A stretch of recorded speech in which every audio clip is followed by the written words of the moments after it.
राधे राधे सभी को। आज हम जीके पीवाईक्यू सीरीज़ का लेक्चर नंबर 3 लगाने वाले हैं, जो कि 9 सितंबर की लास्ट शिफ्ट यानी कि इवनिंग शिफ्ट के क्वेश्चंस हैं।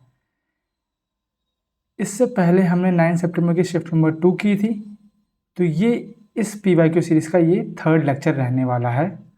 बढ़ने से पहले हमारा जो थीम श्लोक है, कृष्णाय वासुदेवाय हरे परमात्मने प्रणतः कलेशनाशाय गोविंदाय नमो नमः। इसका मतलब ये है कि आपको सब कृष्ण पे छोड़ देना है। वो आपके सारे कलेश, जो भी आपकी टेंशन है, सबको दूर कर देंगे। आपको बस पूर्णता विश्वास दिखाना है, ठीक है। तो आशा है आप सब मस्त बिंदास और अपने अपने घरों में पढ़ते हुए टाइम निकाल रहे होंगे। तो इसी के साथ हम ये लेक्चर की शुरुआत करते हैं।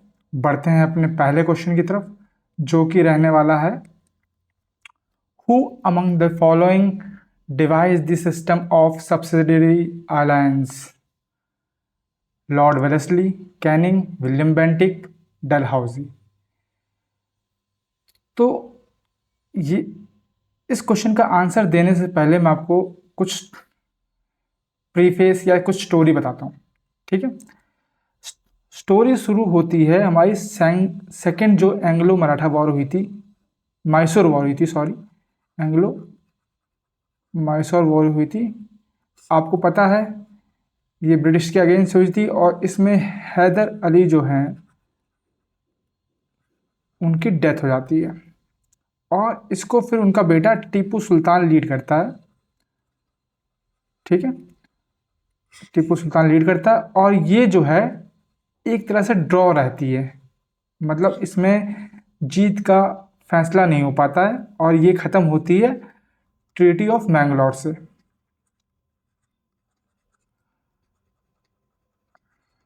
मैंगलोर से। और ये मैं कब की बात कर रहा हूँ, तो आपको पता है कि सेकेंड एंग्लो मैसूर वॉर कब हुई थी? 1780 से 84 के बीच में हुई थी, ठीक है। अब इसके बाद होती है थर्ड एंग्लो मैसूर वॉर,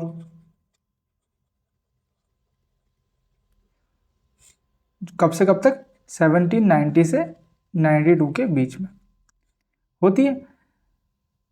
तो इसमें क्या है, इसमें 50% जो है वो ब्रिटिश ने कब्जा कर लिया होता है, मतलब ब्रिटिश की पहुंच जो है मैसूर के ऊपर लगभग 50% कवर कर लेती है, ठीक है। और इसमें होती है टीपू सुल्तान की हार। इसमें उनके बच्चों को बंदी बना लिया जाता है, ठीक है। उनसे कुछ रकम मांगी जाती है, ठीक है। तो हमारी जो कहानी है वो शुरू होती है थर्ड एंग्लो मैसूर वॉर के बाद। अब क्या हुआ 92 में, अच्छा उससे पहले ये ख़त्म कैसे हुई थी? तो ये ख़त्म हुई थी ट्रीटी ऑफ श्रीरंगपट्टनम से,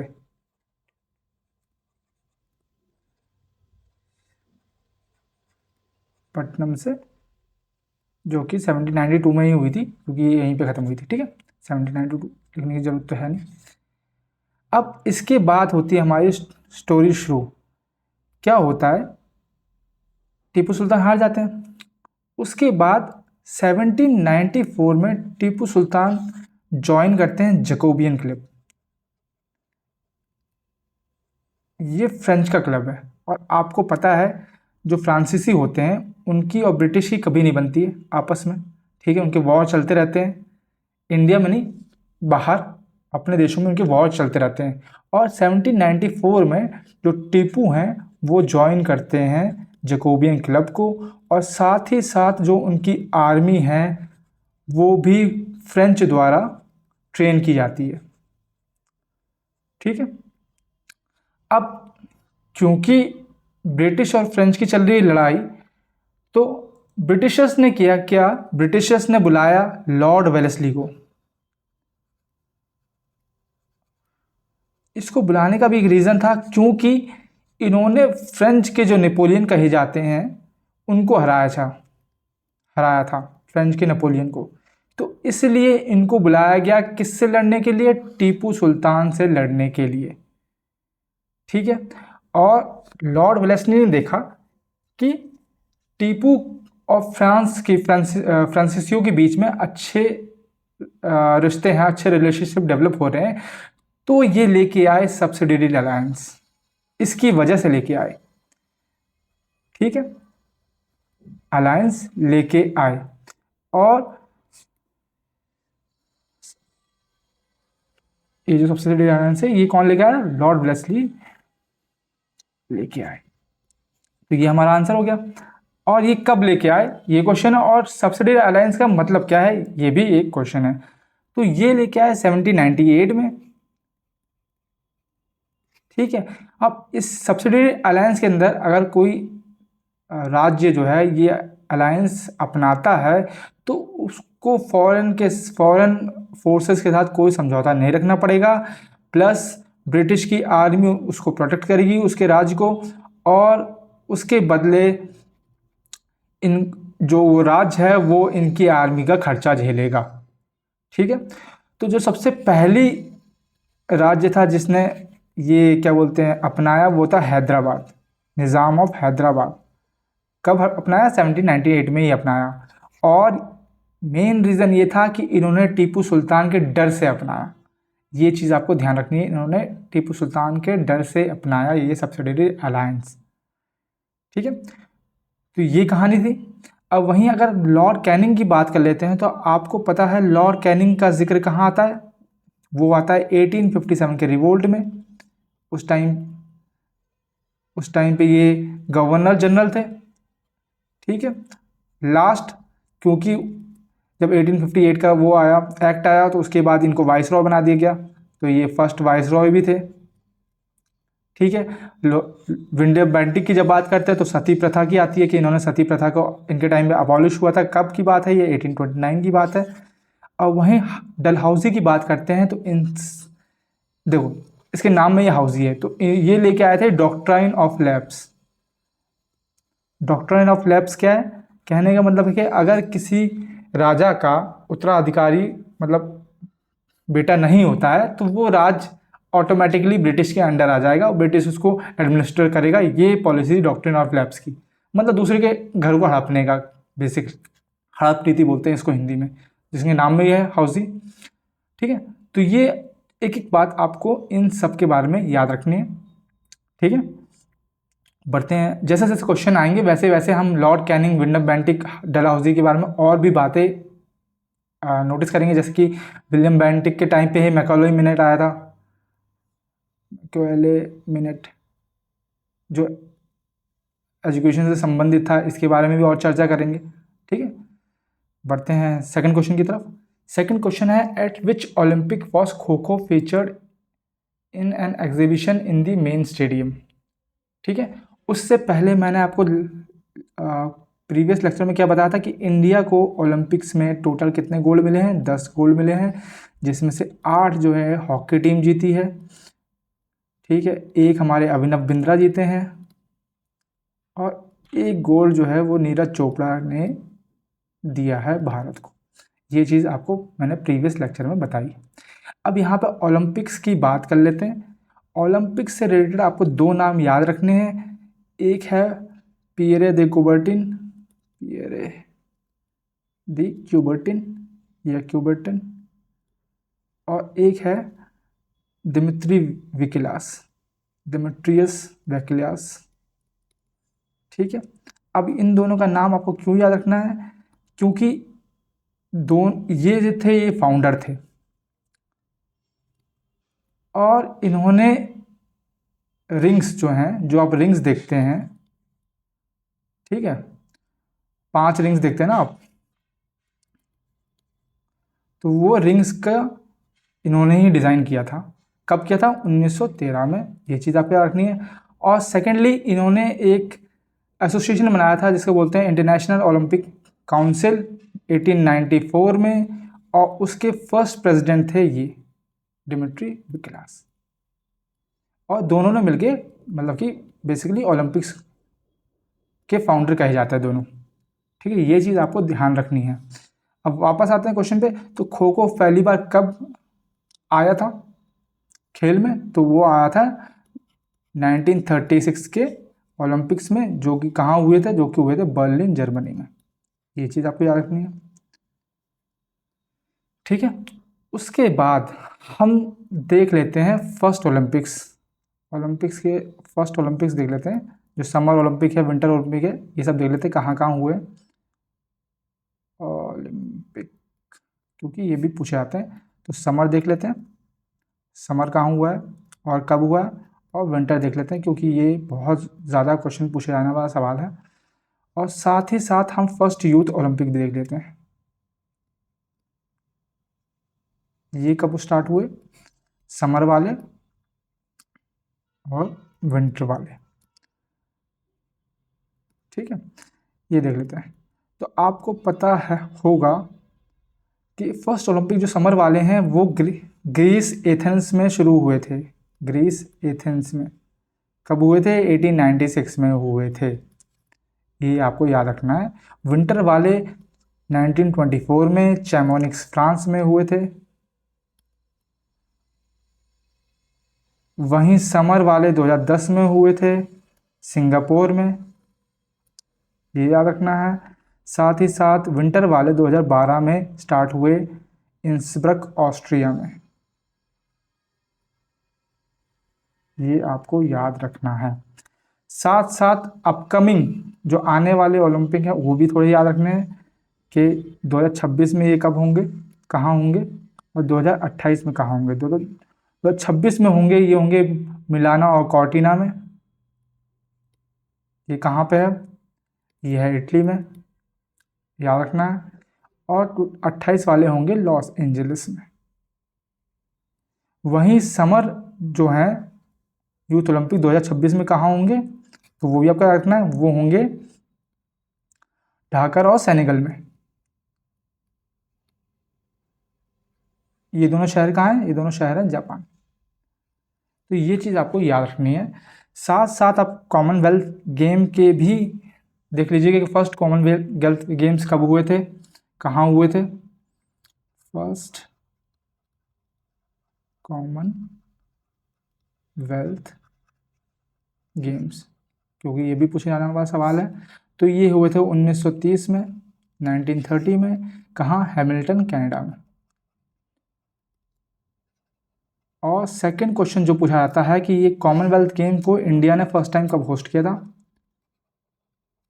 तो इसको किया था 2011 में, ये आपको याद रखना है, इतनी सारी चीज़ें। ठीक है, बढ़ते हैं अगले क्वेश्चन की तरफ। अगला क्वेश्चन है which of the following statement is incorrect. Fats and oils get reduced over time and smell bad. Fat and oil are oxidized, they become rancid. Antioxidants are added to food containing fats and oil to prevent oxidation. Chips manufacturers usually flush bag of chips with nitrogen to prevent the chips from getting rancid. ये बात तो देखो आपको सही है कि nitrogen भरी जाती है चिप्स के पैकेट में ताकि जल्दी ख़राब ना हो। एंटीऑक्सीडेंट ये ऐड किए जाते हैं फैट और ऑयल में ताकि उनको ऑक्सीडेशन ना हो। अभी देखिए ये दोनों देखो, ये दोनों ऑप्शन देखो सिमिलर है। ठीक है, तो जब स्टेटमेंट वाले क्वेश्चन होते हैं तो आपको ध्यान रखना होता है जो ऑप्शन सिमिलर और कॉन्ट्राडिक्ट करता है यूजुअली 90% चांस है उसी में से आंसर होगा। तो इनकरेक्ट पूछा है तो इनकरेक्ट होगा पहला वाला, क्योंकि ऑयल और फैट रिड्यूस नहीं होते, वो होते हैं ऑक्सीडाइज और वो बन जाते हैं रेंसिड। रेंसिड मतलब सड़ा हुआ। ठीक है, और उनमें से आने लगती है बदबू। ठीक है, तो अब सवाल ये है कि फैट्स एंड ऑयल तो ऑक्सीडाइज हो गए, खराब हो गए, तो उनसे बचा कैसे जाए। तो उसके प्रिवेंशन के लिए आपको पता है क्या करते हैं, प्रिवेंशन के लिए या तो हम फ्रिज में रख दें चीज़ों को, सिंपल आंसर जो होगा रहेगा। और सेकंड चीज़ है एयर टाइट कंटेनर में रखें। ठीक है, जिससे उसे ऑक्सीजन ही ना मिले तो वो सड़ ही ना पाए। और वहीं अगर हम और चीज़ नोट करें तो आपको बताना है कि जो फूड प्रिजर्वेटिव्स हैं वो कौन कौन से होते हैं, क्योंकि इनका भी क्वेश्चन बनता है। तो एक तो होता है सोडियम बेंजोएट, ये आपको पता होगा, ये आपने बताना है कहाँ डाला जाता है, कहाँ यूज होता है। सोडियम नाइट्राइट और एसिटिक एसिड भी यूज़ करते हैं हम। ठीक है।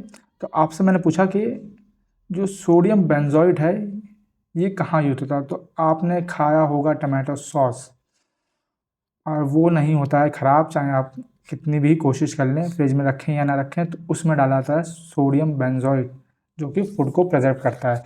अब एक और क्वेश्चन इससे रिलेटेड कि टमाटो का रेड कलर जो है वो कहाँ, वो कौन देता है अपने खून का रेड कलर, तो हीमोग्लोबिन देता है, इसका देता है लाइकोपीन। ये भी क्वेश्चन पूछा गया है, तो आपको ये भी चीज़ ध्यान रखनी है। बढ़ते हैं हम अपने अगले क्वेश्चन की तरफ। अगला क्वेश्चन है hot local winds that flow over north India is in summer is common is known as. ये हम पहले भी कर चुके हैं, इसका आंसर लू होगा। साथ साथ हमने और क्या किया था वो भी एक बार रिवाइज कर लेते हैं। हमने किया था कि लोकल विंड्स हमारी जो होती हैं वो दो प्रकार की होती हैं, एक होती है हॉट लोकल विंड्स और एक होती हैं कोल्ड लोकल विंड्स। अब मैं आपको वापस रिवाइज करवा देता हूँ एक बार क्या क्या।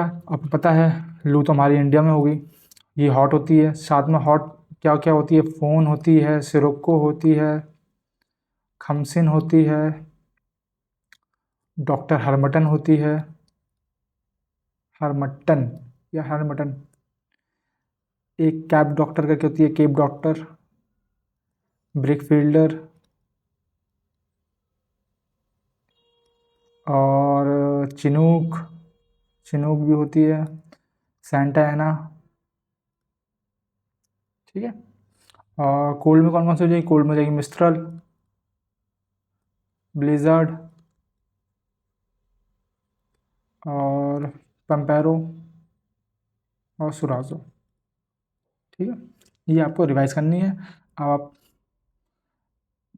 नोट कीजिए कि लू तो हमारी पता चल गई हमें इंडिया में होती है, तो फोन होती है एल्प्स में, सिरोक्को जो होती है वो होती है मेडिटेरेनियन वाले एरिया में, खमसिन होती है इजिप्ट में, हरमटन होती है अफ्रीका में, और केप डॉक्टर भी अफ्रीका में होती है। जो हरमटन होती है ये वेस्टर्न साइड ऑफ अफ्रीका है। ब्रिक फील्डर आपको पता है ऑस्ट्रेलिया में। ठीक है। और क्या बोलते हैं ऑस्ट्रेलिया में ही जो टाइफून होता है उनको विली विली के नाम से जानते हैं, ये भी ध्यान रखना है। चिनूक होती है हमारी यूएसए कनाडा में। पंजाबी लोगों से आपको पता होगा क्योंकि पंजाबी बहुत हैं कनाडा में, तो चिनूक आपको नाम कॉमन हो जाएगा। कैलिफोर्निया में होती है सेंटा एना। ठीक है। चिनूक का एक और चीज़ मैंने बताया था कि इसको स्नो ईटर के नाम से भी जाना जाता है। मिस्ट्रल हमारी होती है कहाँ, यूरोप में, Europe side Alps mountain side. ये नॉर्थ अमेरिका, पेम्पेरो और सुराजा मैंने बताया था साउथ अमेरिका में होती है। इतनी चीज़ें मैं आपको रिवाइज करवा चुका हूँ, पहले भी मैंने बताई है। अब ये चिनूक की बात होगी। अभी मैंगो शावर्स क्या है, तो आपको ध्यान रखना है कि कुछ होते हैं हमारे प्री मानसून शावर्स, मतलब मानसून आने से पहले जो हल्की हल्की बारिश हो जाती है बीच बीच में। ठीक है।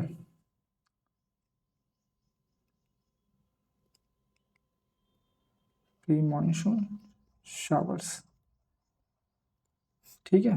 तो वो है मैंगो शावर। अब ये होता है दो प्रकार के, एक होते हैं हमारे नॉर्थ साइड तो उनको बोलते हैं नॉर्थ वेस्टर्स, मतलब कि वेस्ट नॉर्थ वेस्ट साइड उनको बोलते हैं नॉर्थ वेस्टर्स। और दूसरे होते हैं जो हमारे साउथ में होते हैं, इनको बेसिकली दो नाम हैं इनके, मैंगो शावर शावर या फिर कॉफ़ी शावर बोल लो। कॉफ़ी शावर को ही हम एक और नाम से बोलते हैं चेरी ब्लॉसम, आपने ज़्यादा सुना होगा।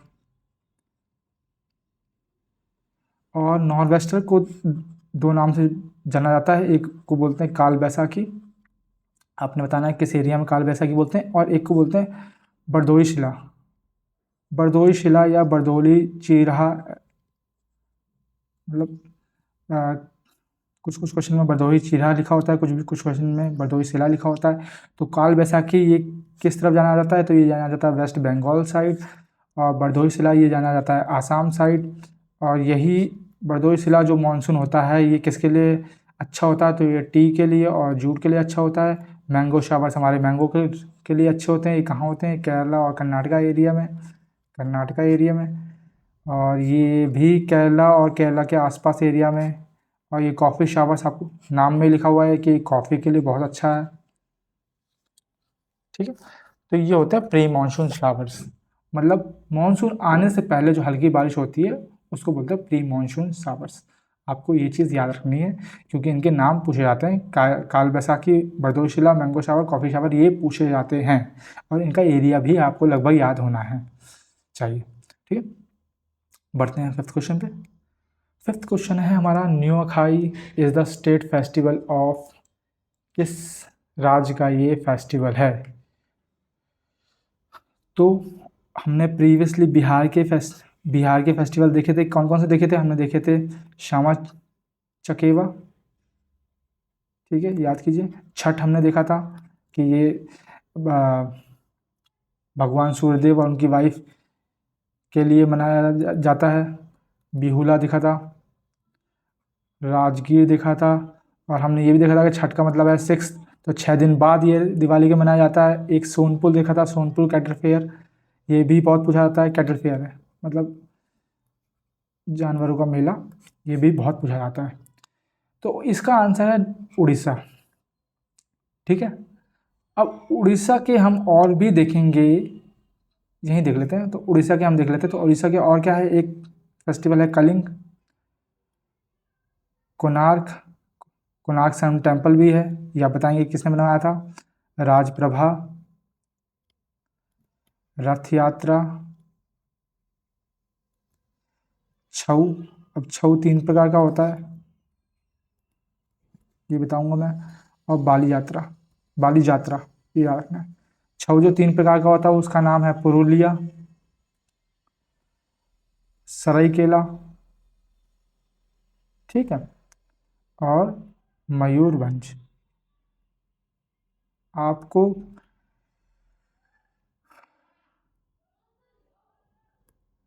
कंफ्यूज नहीं होना है। छऊ जो है वो 3 राज्यों में मनाया जाता है। पुरुलिया मनाया जाता है आपका वेस्ट बंगाल में, सरायकेला मनाया जाता है झारखंड में, और मयूरभंज मनाया जाता है उड़ीसा में। ठीक है, ये चीज़ रखनी है। मेघालय के फेस्टिवल हम देख लेते हैं। तो मेघालय के फेस्टिवल क्या है? उससे पहले, अच्छा ठीक है, साथ साथ देख लेते हैं। शरद शुक्र, एक है स्ट्रॉबेरी, और है वंगाला जिसको फेस्टिवल ऑफ 100 ड्रम्स भी बोला जाता है, नोंगक्रेम, और है बेहदीन कलाम। अब ये देखो, जैसे ये अपना ऐसे मान लेते हैं। तो मेघालय में 3 हिल्स हैं, गारो, खासी, और लास्ट वाला है जयंतिया। तो जो गारो हिल्स है इसमें मनाया जाता है वंगाला, जो खासी हिल्स है उसमें मनाया जाता है नॉनक्रन, और जो जयंतिया है उसमें मनाया जाता है बेहदीन खलाम। ये चीज़ भी आपको पता होनी चाहिए। अब बच गया हमारा तमिलनाडु, तो हम उसको क्यों पीछे छोड़ें, उसको भी देख लेते हैं भाई। तमिलनाडु के फेस्टिवल्स, जो पहला मेन फेस्टिवल है तमिलनाडु का वो है पोंगल।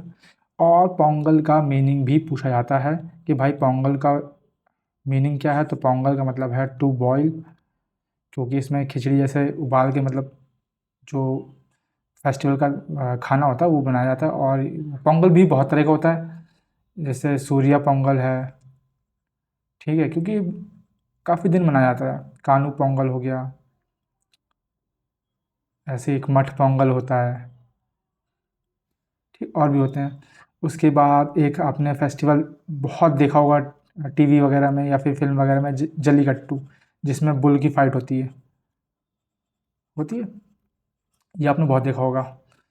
आजकल तो मतलब कि वो गेम भी आने लगा ना, जिसमें मतलब बुल टाइप का वो स्ट्रक्चर बना होता है, उसमें भयंकर वो बुल को हिलाते हैं, एकदम फास्ट स्पीड में हिलाते हैं, बस हमको पकड़ के रखना होता है। मतलब लोगों को फ्री कर दो तो लोग कुछ बना सकते हैं। ये है चीज़। तीसरी है थाईपुसम, ये आपको याद रखना है। और पुथांडू, पुथांडू यहाँ का न्यू ईयर होता है। जैसे केरला का क्या होता है? केरला का होता है विशु। ये हम न्यू ईयर की बात और भी करेंगे। क्योंकि और ये आपको एक चीज़ है, जैसे जो पारसी कम्युनिटी है वो सेलिब्रेट करती है कौन सा, नवरोज़। तो वो कौन से मुग़ल राजा ने स्टार्ट करा था वो आपको बताना है कमेंट सेक्शन में। एक है नट्यांजलि, और थिरुवैयारू करके है, वैयारू, और कर्थई दीपम। ये बहुत पूछा गया है, कर्थिगई या कर्थिगई दीपम करके है। ये पूछा जाता है बहुत कि भाई ये कहाँ मनाया जाता है, तो ये तमिलनाडु में मनाया जाता है। ये चीज़ आपको याद रखनी है, ठीक है, याद रहेगा। जल्लीकट्टू, थाईपुसम, पुथांडु, नट्यांजलि, थिरुवैयारू, कर्थई दीपम और पोंगल। पोंगल का मीनिंग होता है टू बॉयल, ठीक है, याद रहेगा। बढ़ते हैं अगले क्वेश्चन पे। अगला क्वेश्चन है, which of the Indian articles prohibits providing of any religious instruction in the education institution maintain by the state. अब हमने अभी तक फंडामेंटल राइट्स की चर्चा नहीं करी है, तो वो एक बार कर लेते हैं। फंडामेंटल राइट्स, इनको मैग्ना कार्टा या फिर बिल ऑफ राइट्स भी बोला जाता है। मतलब बिल ऑफ राइट्स थे यूएसए में, वहाँ से हमने इसको लिया है, ठीक है। और ये आर्टिकल कितने में है, 12 से लेकर 35 तक हैं, ठीक है। और एक चीज़ हमेशा याद रखनी है जो पूछी जाती है कि ये नॉन एब्सोल्यूट है, मतलब परमानेंट नहीं है, ठीक है, परमानेंट नहीं है, इनमें संशोधन होते रहते हैं, हो या हो सकते हैं। स्टार्टिंग में कितने थे, स्टार्टिंग में 6 थे, अब कितने हैं, अब स्टार्टिंग में 7 थे, अब कितने हैं, 6 हैं। तो कौन सा हटा है, तो आपको मैंने बहुत बार रिवाइज कराया कि राइट टू प्रॉपर्टी हटा है। राइट टू प्रॉपर्टी कहाँ था, और ये आप मुझे बताएंगे, और कहाँ गया है, तो ये लीगल राइट्स में गया है जो 300A में है, ठीक है।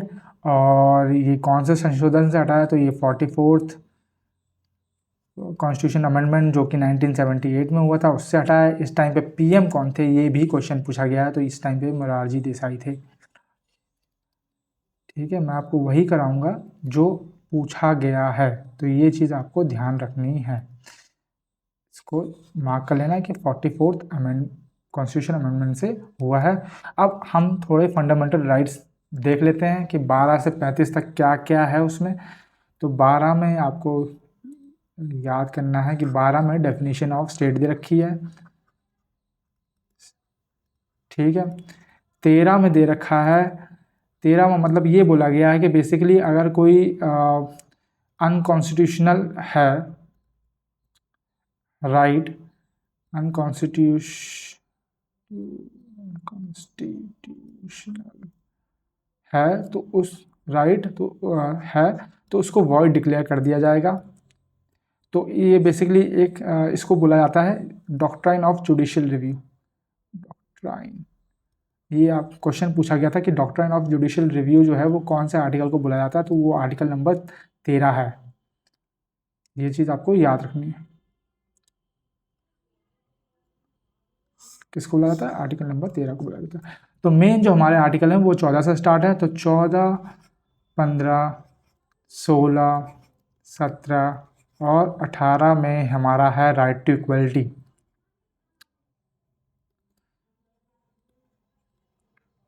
याद रखना है। फिर 19, 20, 21, 22 में है राइट टू फ्रीडम।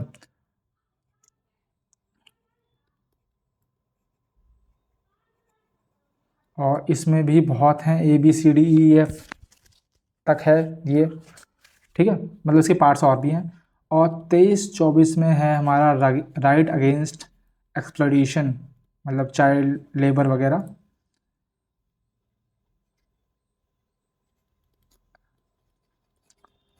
एक्सप्लॉइटेशन जो क्वेश्चन में पूछा गया है राइट टू फ्रीडम, वो है हमारा 25, 26, 27 और 28 में, right to freedom of religion, freedom of religion, ठीक है। अब इसके बारे में हम डिस्कस कर लेंगे, डिस्कस कर ही लेते हैं। हाँ, 25 में है कि आप आपके पास ये राइट है कि आप कोई भी रीजन को प्रैक्टिस कर सकते हैं, साथ में उसको प्रोपोगेट कर सकते हैं, मतलब फैला सकते हैं, ठीक है। 26 में है कि रिलीजियस अफेयर्स आप मैनेज कर सकते हैं। ठीक है, ये मैं आपको सिंपल भाषा में समझा रहा हूँ। ठीक है। 27 में है कि आप टैक्स नहीं ले सकते भाई, भगवान के नाम से या रिलीजन के नाम से टैक्स नहीं ले सकते, बट आप फीस ले सकते हैं रिलीजन के नाम पे। 28 में दे रखा है कि आप कोई भी एजुकेशनल इंस्टीट्यूट अटेंड कर सकते हैं एक रिलीजन का, अटेंड एजुकेशनल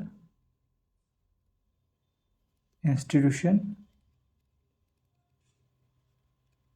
ऑफ रिलीजन। ये चीज़ आपको याद रखनी है, ये 4 आपको फ्रीडम ऑफ रिलीजन के आर्टिकल्स याद रखने हैं। अब 29 और 30 में हमें हमारा कल्चरल एंड एजुकेशनल राइट, मतलब कि जो बच्चे हैं उनके लिए उनको एजुकेशन देना ज़रूरी है।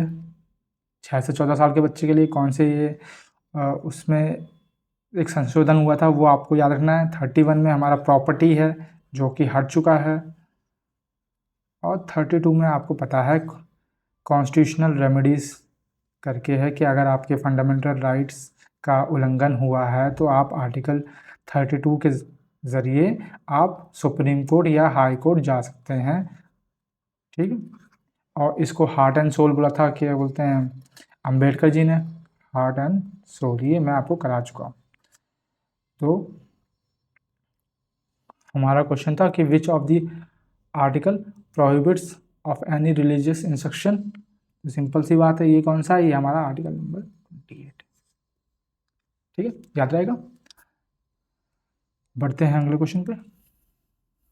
As per the definition of census of India, a marginal worker is a person who works for less than 183 days, more than 183 days, 8 months in a year और 83 days in a year। तो देखो, जो more than 183 days करता है उसको तो हम बोलते हैं मेन वर्कर।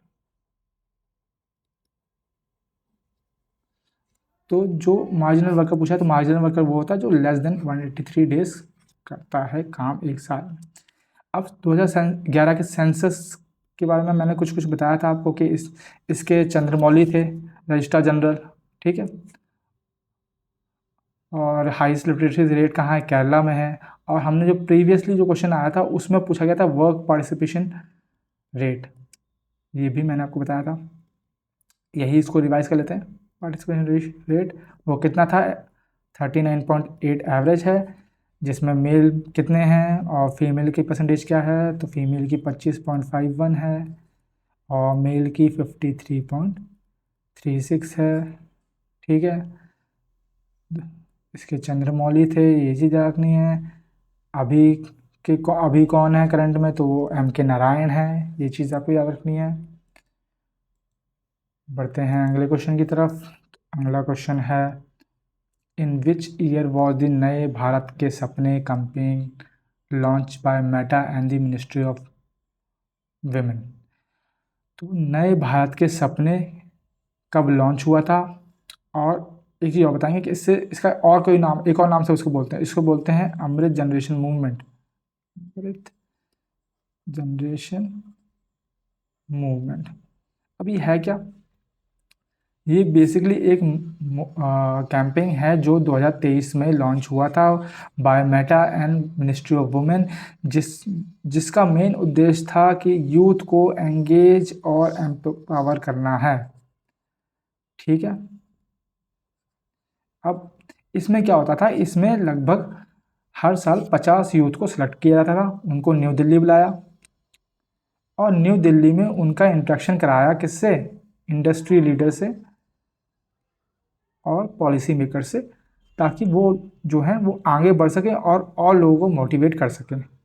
ठीक है। इस कैंपेन के द्वारा रील्स वगैरह भी बनाने वाले जो लोग हैं उनको भी मतलब कि प्रोत्साहन वगैरह दिया गया था, बहुत कुछ हुआ था। ठीक है, ये चीज़ आपको याद रखनी है। बेसिकली यूथ के लिए है, इसका पुराना, इसको अमृत जनरेशन मूवमेंट के नाम से भी जाने जाते हैं। 2023 में स्टार्ट हुआ था। ठीक है, ये चीज़ आपको याद रखनी है। अगला क्वेश्चन है, under which of the following act was the power to rule India transfer from English East India Company to British Crown. तो ये तो आपको पता ही होगा कि ये हुआ था गवर्नमेंट ऑफ इंडिया एक्ट 1858 के दौरान। लेकिन ऐसा हुआ क्यों, उसका हम प्रीफेस, उसकी हम स्टोरी जान लेते हैं। तो इसका सबसे पहली बात, इसका उससे पहले हम जान लेते हैं कि 1856 में, आपको मैं स्टार्टिंग से स्टार्ट बताता हूँ। 1856 में एक एक्ट आया, उसको बोलते हैं जनरल सर्विस एस्टैब्लिश एक्ट। इस एक्ट के ज़रिए बोला गया कि जो बंगाल के सिपाही हैं, बंगाल के सिपाही हैं, उनको देश के बाहर भी जाना पड़ेगा सर्व करने के लिए, अगर वहाँ पर ज़रूरत पड़ी तो। और ये किसके द्वारा, किसके अंडर आया था, मैंने आपको बताया था लॉर्ड कैनिंग के, क्योंकि उस टाइम पे वही थे, वो लास्ट गवर्नर जनरल थे और फर्स्ट वाइसरॉय थे। ठीक है। अब उसके बाद क्या, एक बार क्या हुआ कि मंगल पांडे जो थे, ठीक है, इसका मंगल पांडे जो थे, उनको पता लग गया कि भाई जो कारतूस हम चला रहे हैं उसमें चर्बी वाले कार्टिलेज यूज़ होते हैं। ठीक है, पॉर्क एंड बीफ से बने हुए। ठीक है, तो ये इसका इमीडिएट कॉज था कि चर्बी वाले कारतूस का उपयोग हो रहा था। इसकी वजह से एक मंगल पांडे ने क्या किया, अपने ऑफिसर पे गोली तान दी, शूट कर दिया।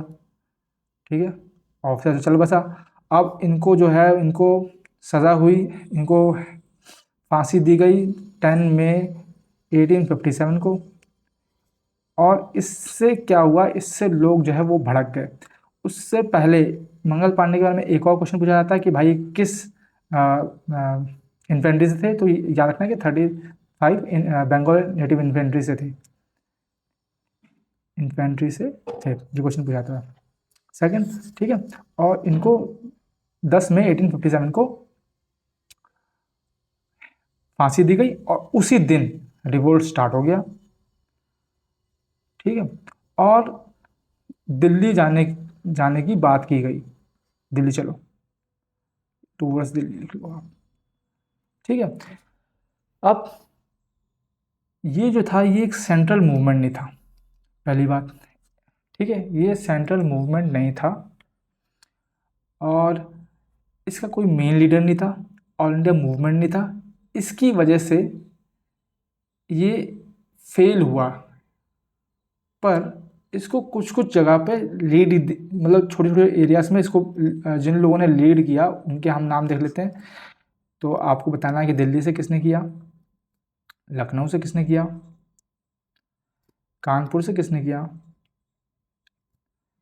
बिहार से किसने किया, बिहार से हम देख चुके हैं, मैंने आपको बताया भी था। झांसी से किसने किया, बरेली से किसने किया, फैज़ाबाद से किसने किया, और इलाहाबाद से किसने किया, ये आप बताएंगे। ठीक है, तो दिल्ली से जिसने किया उनका नाम था बहादुर शाह जफ़र, जो कि मुग़ल के लास्ट रूलर थे। बहादुर शाह, सॉरी, शाह जफ़र, या फिर उन, अगर जनरल बख्त खान भी होंगे तो वो भी आंसर सही होगा। खैर, लखनऊ से बेगम हज़रत महल,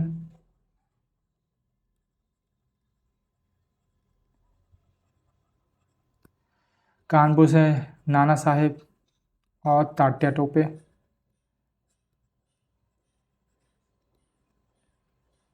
बिहार से मैंने बताया था कुंवर सिंह ने,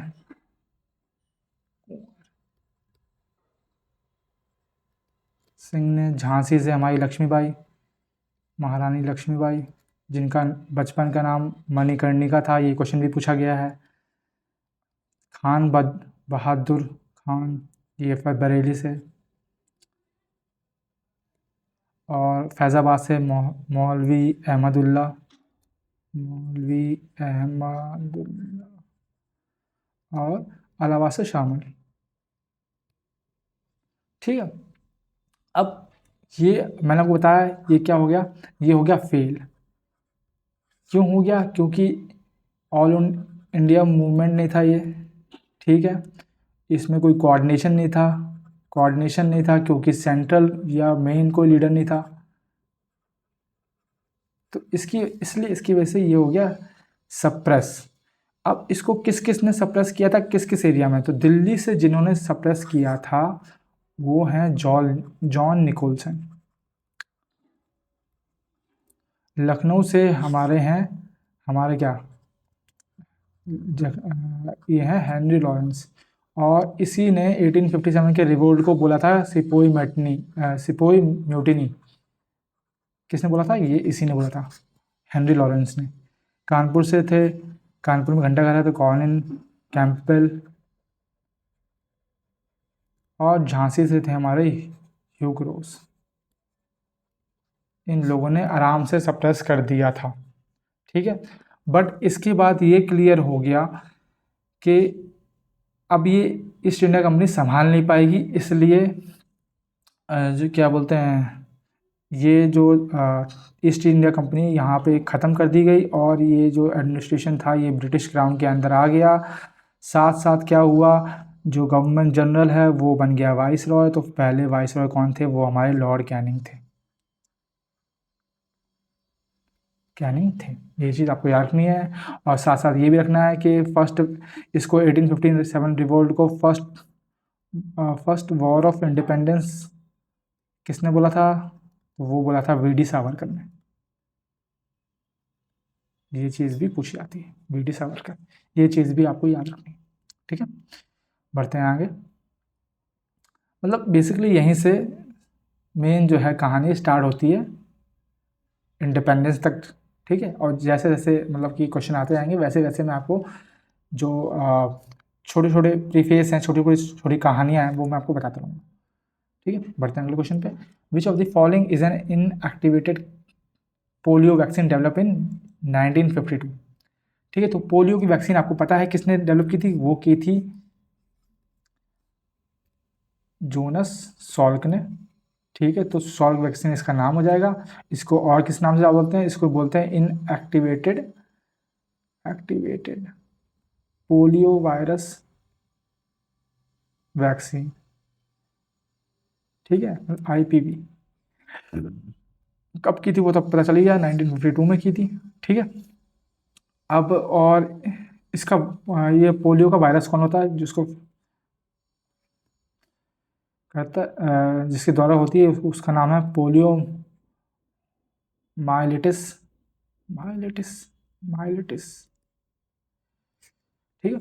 अभी वायरस के द्वारा होती है तो हम वायरस से होने वाली डिसीज और देख लेते हैं। तो वायरस से होने वाली डिसीजेस की एक ट्रिक है,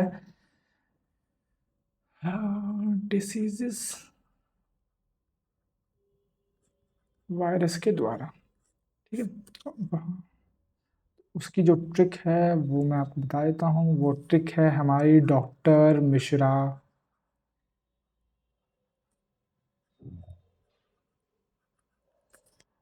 बेस्ट इन MP। ये हमारी ट्रिक है, ये आपको ध्यान रखनी है, भूलनी नहीं है। Doctor Mishra best in MP। D से हमारा हो जाएगा डेंगू। डेंगू का कैरियर कौन होता है ये आप मुझे बताएंगे। M से मीसल्स। I से इन्फ्लुएंजा। इन्फ्लुएंजा को मतलब कि किस नाम से और जाना जाता है वो भी आप मुझे बताएंगे, जो कि क्वेश्चन भी पूछा गया है, अगर बहुत लोगों को पता होगा। S से स्मॉल पॉक्स की वैक्सीन किसने डेवलप करी थी वो मुझे बताएंगे। S से हेपेटाइटिस। R से रेबिस एक इकलौती ऐसी बीमारी है, इकलौती तो नहीं बोलूँगा, ऐसी बीमारी है जिसको हो गई वो इंसान बचने वाला नहीं है भाई। कैंसर का इलाज फिर भी हो जाता है, कैंसर फिर भी टल जाता है। अगर रेबिस हो गई तो आपकी डेथ पक्की है, अगर आपने टाइम पे उसकी मतलब वो नहीं लगवाई, डोज नहीं लगवाया पहले। A से एड्स के लिए कौन सा टेस्ट होता है वो आप मुझे बताएंगे, जिससे पता चलता है कि भाई बंदे को एड्स है। B से बर्ड फ्लू कौन से वायरस से होती है वो वायरस का नाम बताएंगे। E से एनसाइटिस। S से स्वाइन फ्लू का वायरस बताएंगे आप। फ्लू, ये नहीं है। टी से कुछ नहीं है, आई एन से कुछ नहीं है, एम से है हमारी मम्स, गलसुआ जिसे बोलते हैं। पी से है पोलियो, पोलियो का तो मैंने आपको बता दिया, जोनास सॉल्क ने डेवलप की थी। आपसे जो जो मैंने पूछा वो बता डिस्कस करते हैं। डेंगू को जो कैरियर होता है उसका नाम होता है female Aedes aegypti virus, Aedes aegypti mosquito, मच्छर। इजिप्टोटी, इजिप्टी होता है ऐसा मॉस्किटो। यही मच्छर जो है, यही मच्छर भाई जीका और चिकनगुनिया के लिए भी कैरियर होता है। तो अगर पूछ ले कि जीका और चिकनगुनिया को कौन फैलाता है तो यही मच्छर है भाई, एडिस इजिप्टी। ठीक है। इन्फ्लुएंजा को हम किस नाम से जानते हैं ये आपको पता होना चाहिए। तो उसको हम जानते हैं evil influence of stars, stars के नाम से ये क्वेश्चन भी पूछा गया था। स्मॉल पॉक्स का मैंने वैक्सीन पूछा था, तो वैक्सीन किसने बनाई थी, तो वो बनाई थी एडवर्ड जेनर ने, ये आपको याद होना चाहिए। ठीक है। एड्स अगर किसी बंदे को है तो किस टेस्ट से पता चलता है, तो वो पता चलता है एलिसा टेस्ट से। आप एक विडाल टेस्ट भी होता है, वो किसके लिए होता है वो आप मुझे बताएंगे। ठीक है। बर्ड फ्लू किससे होता है, बर्ड फ्लू होता है H1N5 से, और स्वाइन फ्लू होता है H1N1 से। ठीक है। पोलियो का हम देख ही चुके हैं, जोनास सॉल्क। ठीक है। बढ़ते हैं अब आगे। अगला क्वेश्चन है, ये पोलियो वैक्सीन कब डेवलप हुई थी, 1952 में। ये भी चीज़ आपको याद रखनी है, और वायरस का नाम भी याद रखना है। ठीक है, वायरस का नाम भी याद रखना है। Polio myelitis, polio myelitis. अगला क्वेश्चन है, which of the following statement is correct. The 5-year plan focus mostly on private intervention in the economy. The 5-year plan always focused on the growth of the tertiary sector. The 5-year plan permits long-term intervention by the government in the economy, और 5-year plan always stresses market-oriented activity. तो ये हमें long term intervention देता है government को, जिससे economy की growth हो सके। तो ये हमारा आंसर आएगा। अब 5-year प्लान के बारे में इससे पहले क्वेश्चन आया नहीं, तो हम थोड़ा सा डिस्कस कर लेते हैं। 5-year प्लान जो है ये कहाँ से लिया गया, यूएसएसआर से लिया गया। कब शुरू हुआ, 1951 से शुरू हुआ, 2017 में ख़त्म हुआ जब नीति आयोग आ गया था।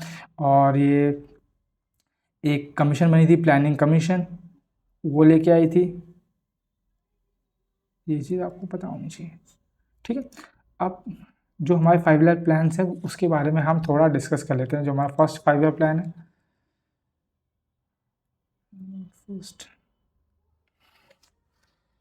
फर्स्ट जो है वो 1951 से 56 तक चला। ठीक है। ये एग्रीकल्चर पर बेस्ड था। मॉडल कौन सा था, मॉडल था Harrod Domar model, Harrod Domar model. ये पूछता है, मॉडल हमेशा पूछता है। आपको 1 से 5 तक तो मॉडल याद होनी चाहिए लगभग। और इसमें हमने टारगेट लिया था 2.1 का, और हम अचीव कर पाए थे 3.6।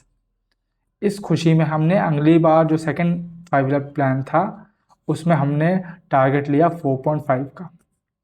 ठीक है। तो ये कब से था, 1956 से 61 तक था। ये रैपिड इंडस्ट्रियलाइजेशन पे बेस्ड था, इंडस्ट्रियलाइजेशन पे बेस्ड था। और मॉडल का क्या, मॉडल कौन था इसमें, मेन जो सहयोगी थे वो पीसी महालनोबिस थे, जिनको हम फादर ऑफ स्टैटिस्टिक्स बोलते हैं, इंडियन स्टैटिस्टिक्स बोलते हैं, ये याद रखना है। और 4.5 हमने टारगेट लिया था, हम अचीव 4.21 कर पाए थे। ठीक है। और एक चीज़ और रखनी है कि इसके दौरान 3 स्टील प्लांट सेटअप किए गए थे। ठीक है। कहाँ कहाँ, एक रौरकेला में, दुर्गापुर में, और भिलाई में। किसके साथ कोऑर्डिनेट करके किए गए थे ये आप मुझे कमेंट सेक्शन में बताएंगे। थर्ड पे आते हैं। थर्ड जो है 5-year प्लान वो 1961 से 1966 तक हुआ था। सीरीज में चल रहे हैं हम। इसका जो थीम था या जो मोटो था वो था self reliant and self generating economy.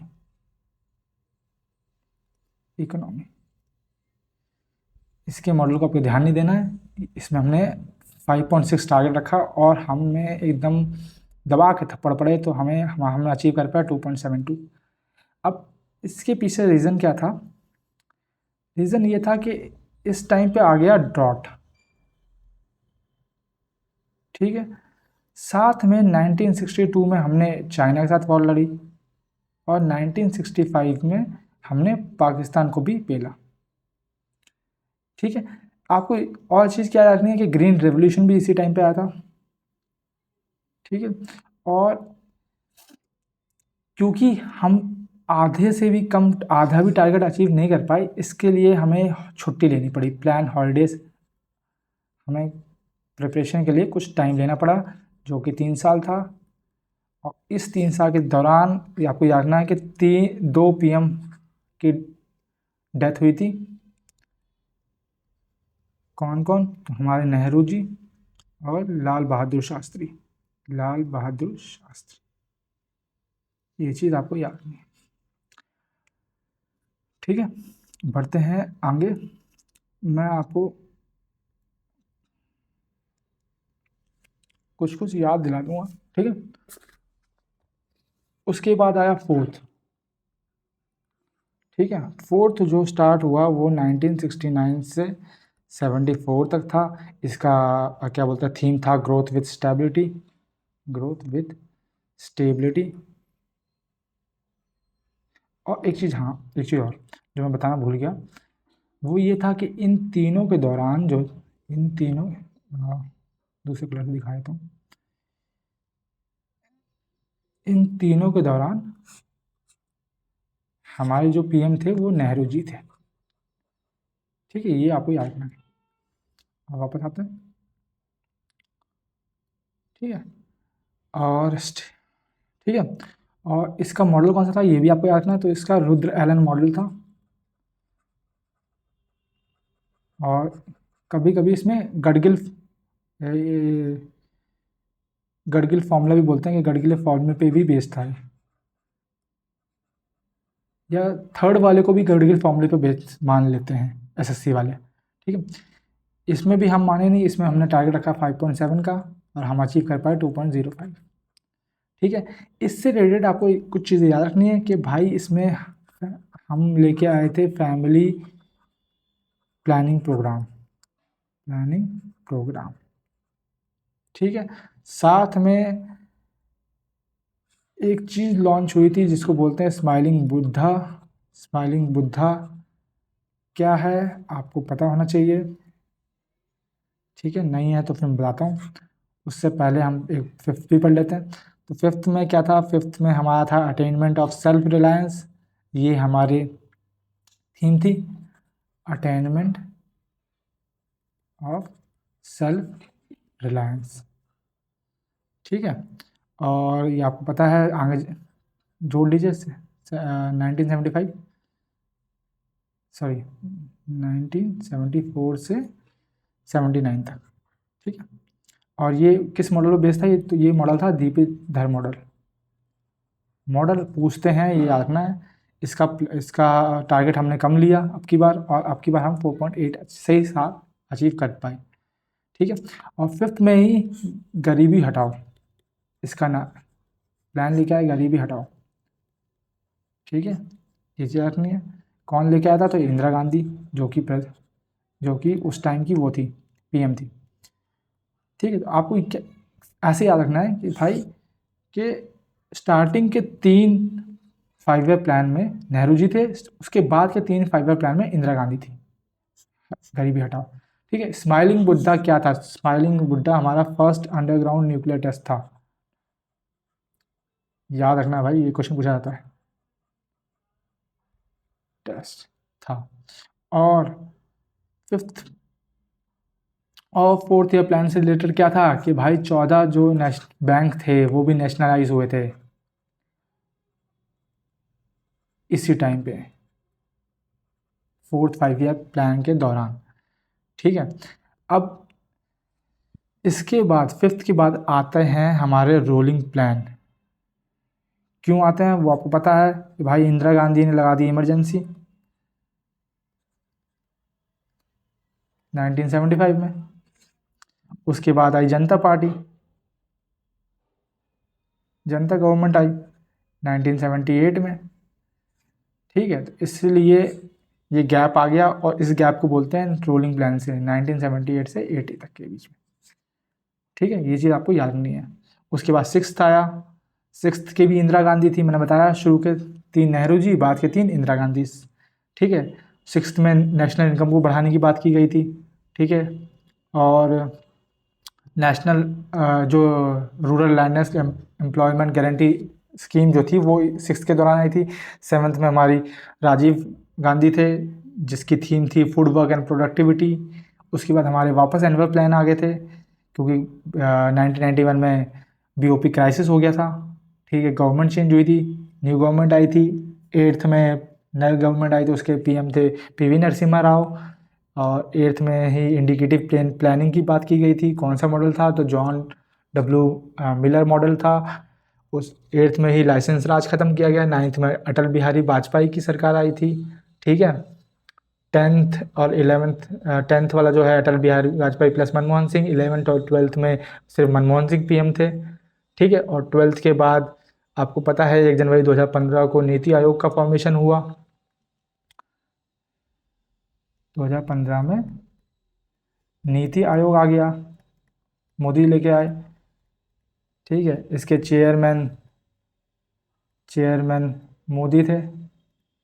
ठीक है, वाइस चेयरमैन सुमन बेरी थी, और सीईओ थे बीवीआर सुब्रमण्यम। ये चीज़ आपको याद नहीं है, और इन्होंने प्लानिंग कमीशन को हटा दिया। तो इस तरह से पूरी ये जो 5 ईयर प्लान है इस तरह से चले। ठीक है, इतनी चीज़ आपको ध्यान रखनी है। बढ़ते हैं आगे। What is the length of Indian railway network according to railway year book 2019-20? तो कितनी लेंथ थी, तो ये आपको मुझे पता है याद नहीं होगा, ये है 67956। अब रेलवे के बारे में कुछ और चीज़ देख लेते हैं कि हमारी फर्स्ट रेलवे यूनिवर्सिटी कहाँ पे है भारत में। ये क्वेश्चन पूछा गया है, आप चेक कर सकते हैं। ये कहाँ पे है, ये है वडोदरा में। मैंने आपको बताया है कि जितने भी क्वेश्चन हैं वो आए हुए हैं, सिर्फ वही मैं कराऊंगा। सेकंड चीज़ क्या है, लॉन्गेस्ट रेलवे कहाँ की है। ठीक है, तो लॉन्गेस्ट रेलवे कौन सी है, वो है ट्रांस साइबेरियन। कितनी है, तो 9289 किलोमीटर है। ये चीज़ आपको याद रखनी है। उसके बाद भारत में सुरंग कौन सी लॉन्गेस्ट है, ट्रेन टनल टनल कह लीजिए या सुरंग कह लीजिए, तो वो आपको याद रखना है। पीर पंजाल का की सुरंग है, जो कि कहाँ पे है, वो है Jammu and Kashmir.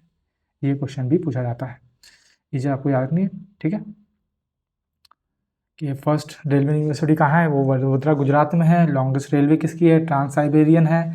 Longest train tunnel कहाँ पे है, वो पीर पंजाल में है।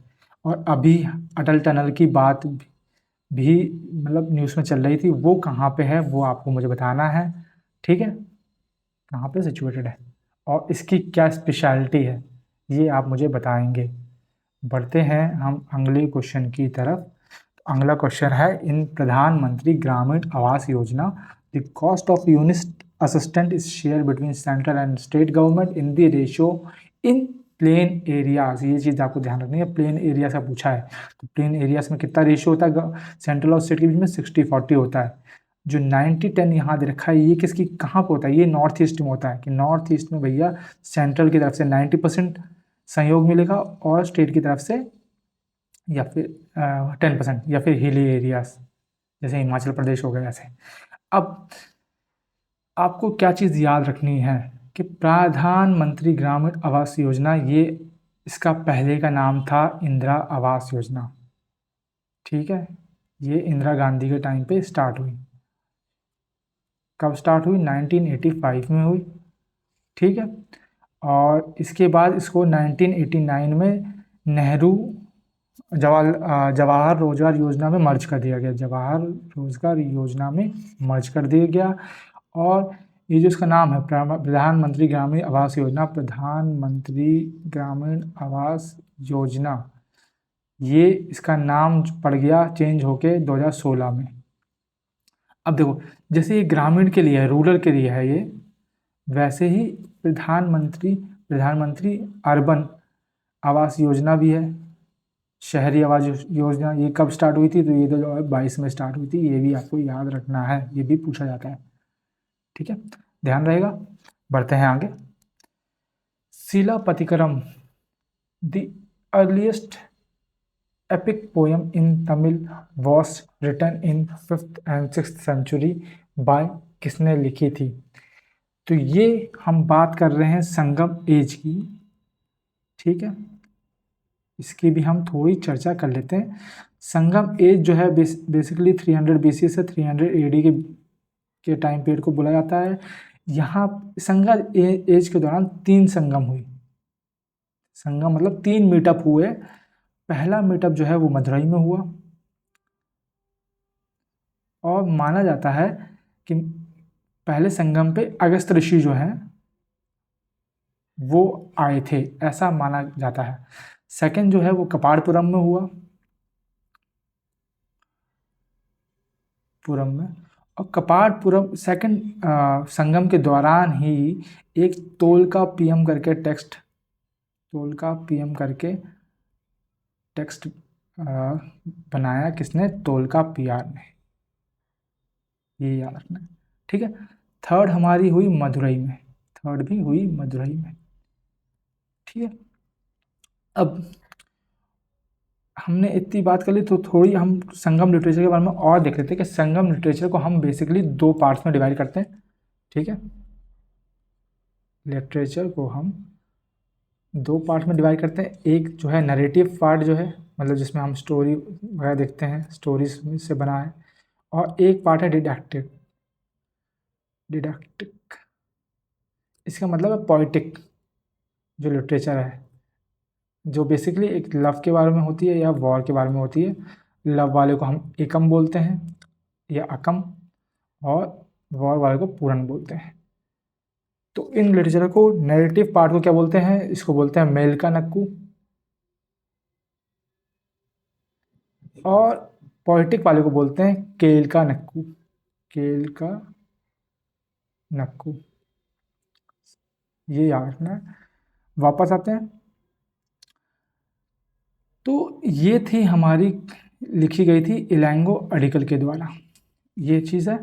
अब शिलापट्टिकम में था क्या, ये भी बहुत ज़रूरी है, क्योंकि संगम लिटरेचर का बेसिकली यही एक है। तो इसमें एक स्टोरी है, वो है कोवलम, उसकी वाइफ कन्नगी, कन्नगी और एक माधवी के बीच में। ठीक है, जो पहले के टाइम में डांस करने वाले होते थे वो थी माधवी। तो कोवलम को हो जाता है माधवी से प्यार। ठीक है, वो और वाइफ से हो जाता है अलग। ये वाली स्टोरी है। अब बाद में क्या होता है, बाद में कोवलम के ऊपर लग जाता है चोरी का एग्ज़ाम, थेफ्ट का। कौन से किंग? पांड्या किंग लगा देते हैं, लगा के देते हैं पांड्या किंग, मतलब इसको सेंटेंस टू डेथ कर देते हैं कि चोरी के एग्ज़ाम की वजह से। और इसकी वजह से जो कन्नगी हैं, ऐसा माना जाता है कि वो गुस्से और ग्रीफ में पूरी मदुरई सिटी को डिस्ट्रॉय कर देती हैं। ठीक है, और ऐसा भी माना जाता है कि बाद में कोवलम कन्नगी के पास वापस आ जाते हैं और कन्नगी उन्हें अपना लेती है। और साउथ में आपको पता है कन्नगी जो हैं वो प्योरिटी और चैस्टिसिटी से की गॉडेस भी कही जाती हैं। तो यही उनकी स्टोरी है। एक और बुक है कि कोवलम और माधवी से उनकी एक डॉटर हुई जिसका नाम है मनी मेघलाई, और इसकी पूरी लाइफ स्टोरी जो है वो एक बुक में लिखी गई जिसका नाम मनी मेघलाई है। किसने लिखी? ये लिखी थी सीतालई सत्यनारायण ने, सीतालई सत्यनारायण। ये भी पूछा जाता है कि मनी मेघलाई किसने लिखी थी, तो सीतालाई सत्यनारायण में। इसमें क्या है, जो कोवलम माधवी की डॉटर है मनी मेघलाई, उसकी लाइफ स्टोरी है। ये चीज़ आपको याद रखनी है। और ये गॉडेस साउथ में पूजी जाती है प्योरिटी और जस्टिसिटी के बाद, कि मतलब कि कोवलम के धोखा देने के बाद भी वापस आने पे उन्होंने उसको अपना लिया। ठीक है, इस तरह की स्टोरी है, ये चीज़ आपको ध्यान रखनी है। बढ़ते हैं हम आगे। विच of the following is the largest crystal plate on earth with an area of over 103 कितना करोड़ किलोमीटर स्क्वायर। ठीक है, तो बेसिकली आपसे पूछा गया कि largest crust plate on earth कौन सी है। ठीक है, तो ये है हमारी पैसिफिक प्लेट, लार्जेस्ट है। और पैसिफिक हमारी लार्जेस्ट ओशन भी है। तो जो हम ओशन है वो हम किस तरह याद करते हैं, वो हम याद करते हैं ट्रिक हमारी पैसा से।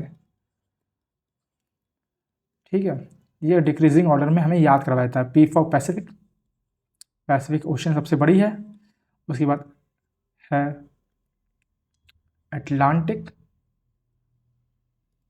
फिर इंडियन, फिर सदर्न ओशन जो कि मतलब अंटार्कटिका वाली, लास्ट में हमारी आर्कटिक जो है सबसे छोटी ओशन है।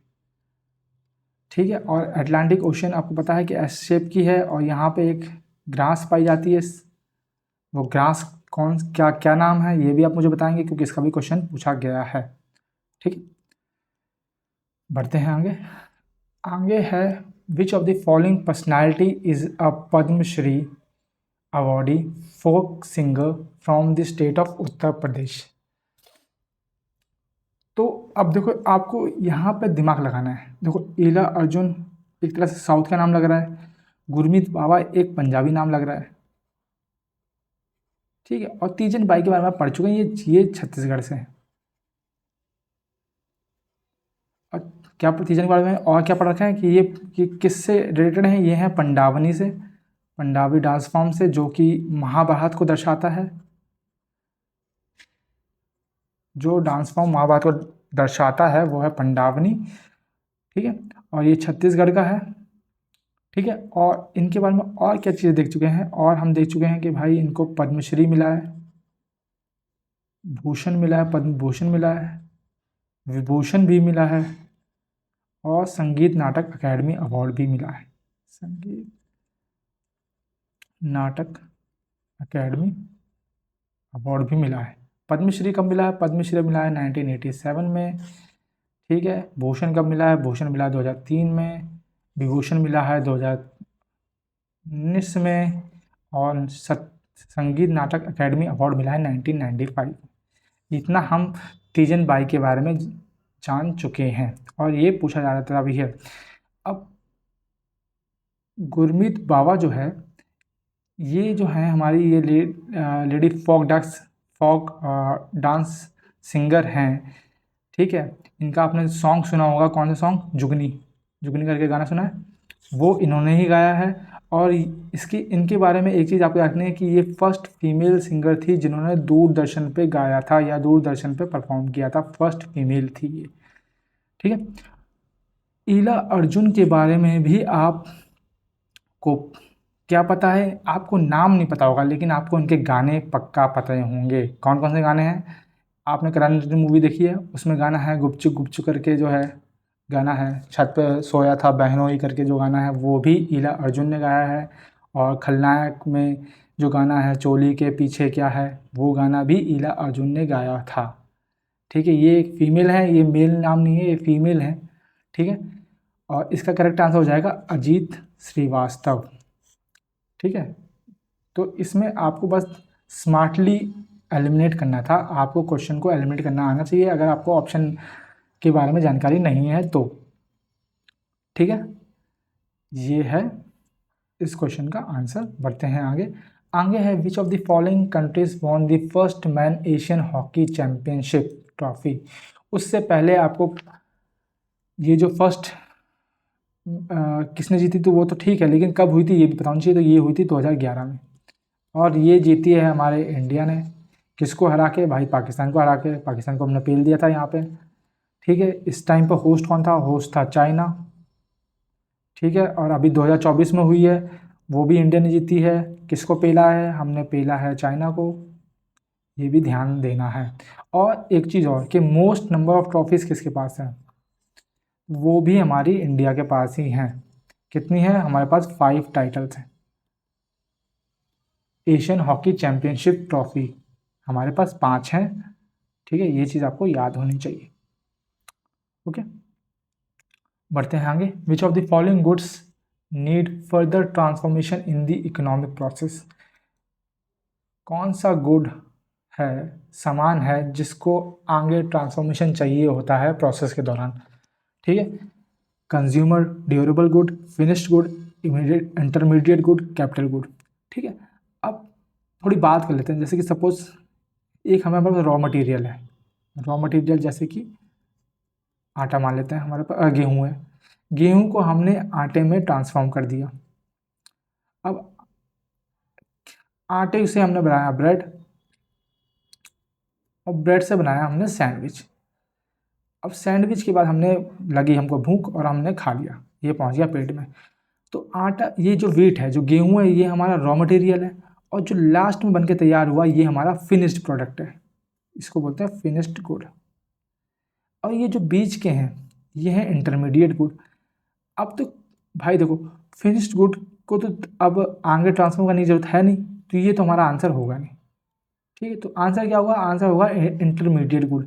भाई इंटरमीडिएट गुड आटा है, उसी को तो आगे ट्रांसफॉर्म करेंगे तभी तो वो ब्रेड बनेगा, ब्रेड को ही तो आगे ट्रांसफॉर्म करेंगे तभी तो वो सैंडविच बनेगा। समझ रहे हो? तो हमेशा जो ट्रांसफॉर्मेशन चाहिए होती है वो फिनिश्ड गुड की नहीं, वो हमेशा ट्रांसफॉर्मेशन चाहिए होती है इंटरमीडिएट गुड की। ऐसे ही होते हैं हमारे 2 गुड और होते हैं। एक को बोलते हैं वेबलेन गुड, वेबलेन गुड, और एक होते हैं हमारे ग्रीफन गुड। ये ऐसे गुड होते हैं कि हम अगर रेट कितना भी बढ़ाएं तब भी इनकी डिमांड कम नहीं होगी। इसका रीज़न क्या है? इसका रीज़न छुपा हुआ है इनके डेफिनेशन में। वेबलन गुड वो गुड होते हैं जो कि स्टेटस को दिखाते हैं, जो स्टेटस सिंबल को दिखाते हैं। जैसे कि आईफोन, भाई आईफोन 1 लाख, 2 लाख, 3 लाख, 5 लाख का भी आएगा ना तो भी लोग लेंगे, क्योंकि वो उनके स्टेटस को दिखा रहा है। तो आप वेबलन गुड के केस में कभी भी क्या बोलते हैं, डिमांड कम नहीं होगी। सेकंड ग्रिफन गुड है। ग्रिफन गुड का मतलब है जो बेसिक नेसेसिटी वाले आइटम होते हैं, जैसे वीट। भाई खाना तो आप खाओगे ही ना, रोटी तो खाओगे ही, वो किससे बनेगा? आटा से। तो आटे का कॉस्ट कितना भी बढ़ जाए, ठीक, कितना भी बढ़ जाए, उसकी डिमांड कम नहीं होगी। तो ये 2 तरह के गुड होते हैं जिनका डिमांड कभी भी कम नहीं होगा, चाहे कितना भी पैसा बढ़ जाए। ठीक है, एक और होते हैं, वो होते हैं पब्लिक गुड। इसके ऊपर क्वेश्चन हमेशा बनता है, तो पब्लिक गुड के बारे में आपको ध्यान रखना है। ये ऐसे गुड हैं जिनकी 0 मार्जिनल कॉस्ट है। ठीक है, नॉन रिवेल्डर्स हैं, आपस में कोई कंपटीशन नहीं है, और नॉन एक्सक्लूडेबिलिटी भी है इनकी। ठीक है, जैसे हम जो राशन लेते रहते हैं, जो पब्लिक गुड है, या पब्लिक गुड बस वगैरह, जो पब्लिक ट्रांसपोर्ट हम यूज़ करते हैं, है ना, वो सब चीज़ें हैं इसमें आती हैं। बढ़ते हैं आगे। In which of the following state is Nrityagram and Odissi dance institution located? ठीक है, उससे पहले हमने पढ़ा था कि भाई इम्फाल और मणिपुर में भी, इम्फाल मणिपुर में जो है वहाँ पे भी एक डांस इंस्टीट्यूशन स्टैब्लिश किया था। उसका नाम क्या था? उसका नाम हमने पढ़ा था गोविंद जी नृत्यालय, नृत्यालय, ऐसे कुछ, नृत्यालय। ये किसने बनाया था? ये बनाया था गुरु विपिन सिंह ने, जो किससे जुड़े हुए हैं? जो मणिपुरी से जुड़े हुए हैं, जिनको हंजाबा का टाइटल मिला था। ठीक है, किसने दिया था? मणिपुर के राजा ने दिया था। वैसे ही ये नृत्यग्राम जो है ओडिसी डांस इंस्टीट्यूशन है, ये कहाँ पे है? ये कर्नाटका में है। ओडिसी डांस इंस्टीट्यूशन का मतलब ये नहीं है कि ये उड़ीसा में होगा। ठीक है, यहाँ पे उड़ीसा ऑप्शन में नहीं है। अगर बाई चांस उड़ीसा ऑप्शन में भी होता तो ये नहीं कि आपको ओडिसी देख के यहाँ पे उड़ीसा लगा देना है। ठीक है, इंस्टीट्यूशन कहीं भी हो सकते हैं, तो नृत्यग्राम जो है वो कर्नाटका में है, ये चीज़ आपको ध्यान रखनी है। ठीक, बढ़ते हैं आगे। Which among the following was the youngest instrumentalist to be awarded the Padma Bhushan, the third highest civilian award of India in 2002? ठीक है, तो यंगेस्ट पूछा है, यंगेस्ट से आपका आंसर है उस्ताद जाकिर हुसैन। ये अभी चर्चा में इसलिए हैं क्योंकि रिसेंटली ही इनकी डेथ हुई है, तो इन पे एसएससी क्वेश्चन बनाएगा ही बनाएगा, ये चीज़ आपको ध्यान रखनी है। किससे एसोसिएटेड है? ये तबले से एसोसिएटेड है। और इनके बारे में क्या चीज़ याद करनी है, तो ये कि इनको पद्मश्री भी मिला है, ठीक है, और संगीत नाटक अकेडमी अवार्ड है वो भी मिला है, साथ में विभूषण हम देख ही चुके हैं, विभूषण भी मिला है इनको। तो ये चीज़ श्री कब मिला है? 1988 में मिला है। संगीत नाटक अकादमी 1990 में मिला है, और विभूषण जो है वो 2023 में मिला है। साथ साथ ये ऐसे इंडियन हैं जिनको 4 बार ग्रैमी मिल चुका है। इनसे ऊपर बस पंडित रविशंकर हैं जिनको 5 ग्रैमी मिले हैं। कितने मिले हैं? 5 मिले हैं। इनकी एल्बम थी वेस्ट मीट ईस्ट करके। वैसे ही 4 ग्रैमी उस्ताद जाकिर हुसैन को मिल रखे हैं, जिसमें से 3 तो हैं वो 2024 में ही मिले हैं। और कौन कौन किस किस चीज़ के लिए मिले हैं? तो वो मिले हैं एस वी स्पीक के लिए, पश्तो के लिए और दिस मूवमेंट के लिए। एक जो है वो उनको 2009 में मिला था, इन्होंने कोलैबोरेट किया था ग्लोबल ड्रम प्रोजेक्ट के अंडर, इनको मिला था ग्रैमी। ठीक है, वैसे ही अब आपको और क्या ध्यान रखना है, और ये ध्यान रखना है कि जो हमारे पंडित रविशंकर हैं ये हैं सितार से संबंधित। ठीक है, ये सेकंड म्यूजिशियन हैं जिनको भारत रत्न मिला था। पहली थी हमारी एम.एस. सुब्बलक्ष्मी जिनको क्वीन ऑफ कार्नेटिक म्यूजिक भी बोला जाता है, उनको मिला था 1998 में। इनको भारत रत्न मिला था 1999 में। ठीक है, ये चीज़ रखनी है। तीसरे जो हमारे म्यूजिशियन थे जिनको भारत रत्न मिला था वो मिला था 2001 में, वो थे शहनाई वादक बिस्मिल्लाह खान। ये इनके नाम पे और क्या चीज़ें याद रखनी है कि ये भाई इन्होंने ये फर्स्ट पर्सन थे जिन्होंने रेड फोर्ट में शहनाई बजाई थी इंडिपेंडेंस डे के दौरान 15 अगस्त 1947 को। साथ में इनके नाम पे एक ऑडिटोरियम भी है, वो ऑडिटोरियम कहाँ पे है? वो है तेहरान ईरान में। ये चीज़ आपको याद रखनी है। ठीक है, और जो हमारे बच गए पंडित भीमसेन जोशी, ये हैं एक वोकलिस्ट। ठीक है, इनके बारे में आपको ये चीज़ याद रखनी है कि ये हिंदुस्तानी म्यूज़िक से बिलोंग करते हैं या उसके कंपोनेंट हैं, ये चीज़ आपको याद रखनी है। साथ साथ हम यहाँ पे तबला वादकों की बात कर रहे हैं, तो तबला वादक के और तबला के और कंपोनेंट्स के बारे में हम देख लेते हैं। तो तबला के और कंपोनेंट्स कौन कौन हैं? जाकिर हुसैन तो हो ही गए, साथ उनके हैं, फिर हैं उस्ताद अल्लाह रखा, ये भी बहुत फेमस पर्सनालिटी हैं। उसके बाद हैं विक्रम घोष, निखिल घोष, विक्रम घोष, निखिल घोष, अनोखे लाल मिश्रा,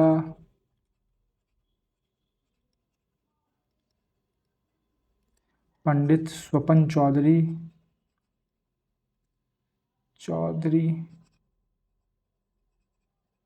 और आनंद गोपाल बंदोपाध्याय, ये कंपोनेंट हैं तबला के, ये आपको याद रखने हैं। ठीक है, आगे बढ़ते हैं। Who was the revenue minister during the reign of Akbar? Akbar के कार्यकाल के दौरान रेवेन्यू मिनिस्टर कौन था? ठीक है, अकबर के बारे में हमने ज़्यादा कुछ डिस्कस नहीं किया है, तो वो भी हम डिस्कस कर लेते हैं कि अकबर का ओरिजिनल नाम था जलालुद्दीन मोहम्मद, ये भी पूछा गया है क्वेश्चन। सेकंड क्या है कि इनकी गवर्नमेंट की सीट कहाँ थी, सीट ऑफ गवर्नमेंट कहाँ थी, कहाँ से ये राज करते थे? तो ये करते थे आगरा से। इनका कोरोनेशन कहाँ हुआ था? तो इनका कोरोनेशन पंजाब में हुआ था। ये भी क्वेश्चन पूछा गया है। कितने साल में ये बैठे थे? तो 13 साल में बैठे थे। साथ में अकबर हॉर्टिकल्चर के लिए जाने जाते हैं, इनको हॉर्टिकल्चर बहुत पसंद था, और ये नगाड़ा के प्लेयर थे। ये भी आपको याद रखना है, ठीक है। और चीज़ क्या रखनी है कि ये जो थे, ये अकबर जो अनएजुकेटेड थे, अनपढ़ थे, तो इनकी ऑटोबायोग्राफी जो है वो इन्होंने नहीं लिखी है, ठीक है। किसने लिखी है वो भी आप मुझे बताएंगे, या फिर मैं आगे आपको बताऊंगा। इनके बारे में बैटल्स हमें कोई ध्यान रखनी है कि 1556 में इन्होंने सेकंड बैटल ऑफ पानीपत लड़ी, ठीक है। किसके किसके बीच में? तो हेमू के फोर्सेस के बीच में। हेमू का असली नाम था हेमचंद्र विक्रमादित्य। 1576 में इन्होंने बैटल ऑफ हल्दी घाटी लड़ी, ठीक है। और इनकी तरफ से थे राजा मान सिंह, और किसको हराया? उन्होंने हराया महाराजा राणा प्रताप को, महाराणा प्रताप को। आपको याद होगा कि इनके दादाजी जो थे बाबर, उन्होंने भी महाराणा प्रताप के दादाजी के साथ बैटल लड़ी थी, बैटल ऑफ पानीपत। लड़ी थी, कब लड़ी थी वो आप मुझे बताएंगे। ये अजमेर के थे, ये चीज़ आपको याद होनी चाहिए। साथ साथ आपको और क्या याद होना चाहिए अकबर के बारे में? तो अकबर के बारे में आपको एक जो फैक्ट है वो याद रखना है कि इनको 3 बार हार का सामना करना पड़ा, ठीक है। 3 बार हराया एक ही रानी ने, उस रानी का नाम था रानी दुर्गावती। ये क्वेश्चन भी पूछा गया है एसएससी द्वारा। ये एक गोंडवाना प्रिंसेस थी, 3 बार इन्होंने हराया। और ये पूछा गया था कि ये कहाँ की रानी थी, तो ये क्वीन ऑफ मंडला थी, या मंडल ऐसे करके, मंडला या मंडल ऐसे ये इस जगह का नाम है, ठीक है। और क्या याद रखना है? और आपको रखने हैं नवरत्न याद। किसके? अकबर के कोर्ट में। अकबर के कोर्ट में 9 रत्न थे, 9 लोग थे जिनको नवरत्न के नाम से जाना जाता है। पहले थे अबुल फजल, जिसने लिखी थी अकबरनामा। अकबरनामा डिवाइडेड है 3 पार्ट में, मैं बताऊंगा आपको। सेकंड है उनके भाई अबुल फाजी, जिन्होंने महाभारत को कन्वर्ट किया था। कौन सी लैंग्वेज में कन्वर्ट किया था ये आप मुझे बताएंगे। तीसरे हैं हमारे तानसेन, मियाँ तानसेन। मियाँ का टाइटल अकबर ने दिया था, ये भी याद रखिएगा। और इनका तानसेन का असली नाम क्या था वो भी आप मुझे बताएंगे। फिफ्थ हैं बीरबल। उसके बाद मान सिंह। मान सिंह हमारे मिलिट्री कमांडर थे अकबर के। फिर हैं अब्दुल रहीम खाने खाना,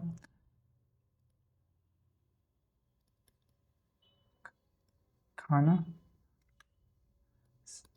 फिर है मुल्ला तो प्याजा, मुल्ला दो प्याजा।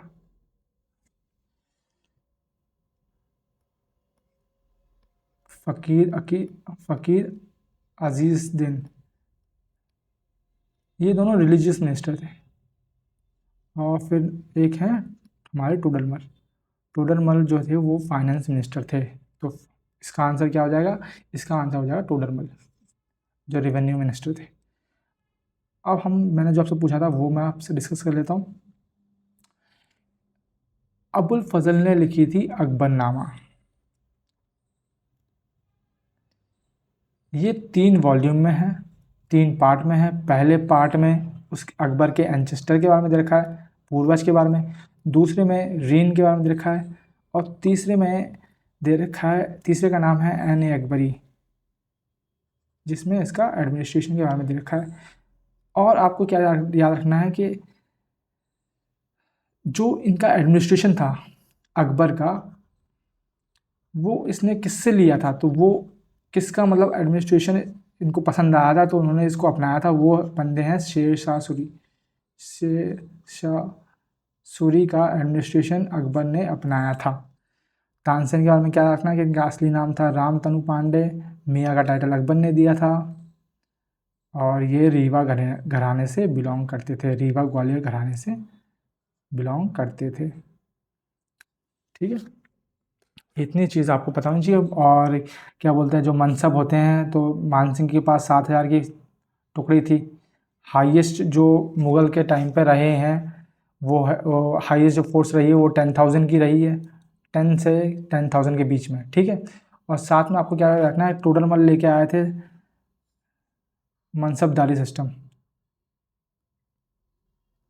जिसको 10 साला सिस्टम भी बोलते हैं, जिसको जब्ती सिस्टम भी बोलते हैं। 10 साला मतलब 10 साल के लिए। इसके बारे में हम आगे डिस्कस करेंगे जब हम ये डिस्कस करेंगे कि अकबर के टाइम पे ज़मीन को 4 हिस्सों में बांटा गया था। ठीक है, वो जब हम डिस्कस करेंगे तब हम मनसबदारी सिस्टम के बारे में और थोड़ा खुल के डिस्कस करेंगे। ठीक है, अभी के लिए इतना ही आपको ध्यान रखना है।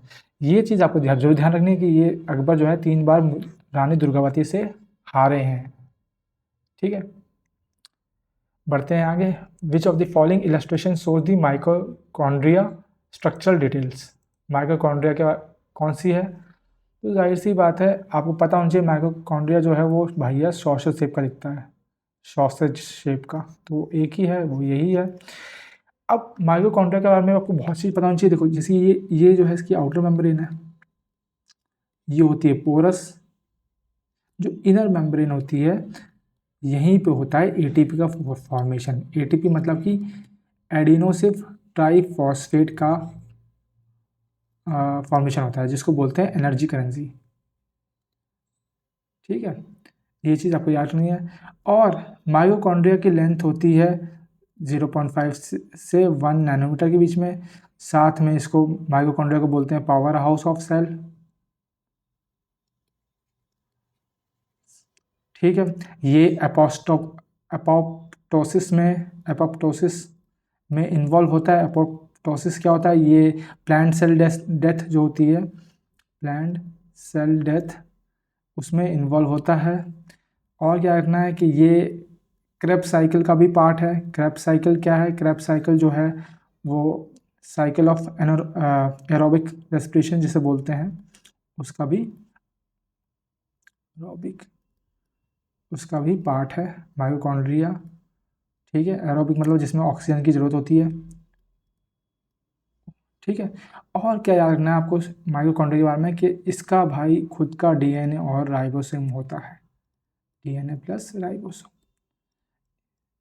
ठीक है, और एक और स्ट्रक्चर है जिसका खुद का डीएनए और राइबोसोम होता है। वो कौन सा होता है? वो होता है प्लास्टिड। ये आपको याद रखना है।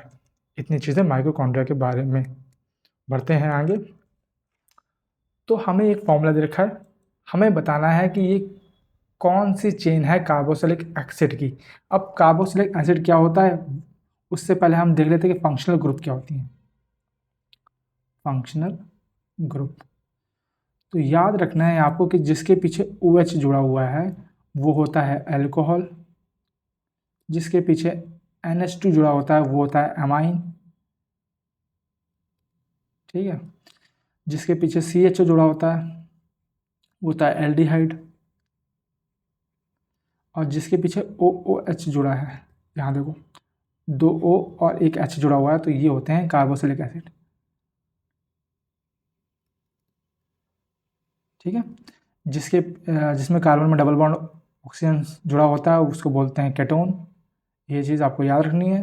ठीक है, और क्या याद रखनी है कि हमें पता क्या चलता है कि भाई ये मेथनोइक है, प्रोपेनोइक है, या ब्यूट्रिक है, या पेंटेनोइक है, कौन सा है, ये कैसे पता चलता है? तो वो पता चलता है कार्बन से कि कितने कार्बन है। अगर एक कार्बन है तो प्रीफिक्स लगेगा मैथ, 2 हैं तो लगेगा एथ, 3 है तो लगेगा प्रॉप, और 4 है तो लगेगा ब्यूट, 5 लगेगा तो पेंट,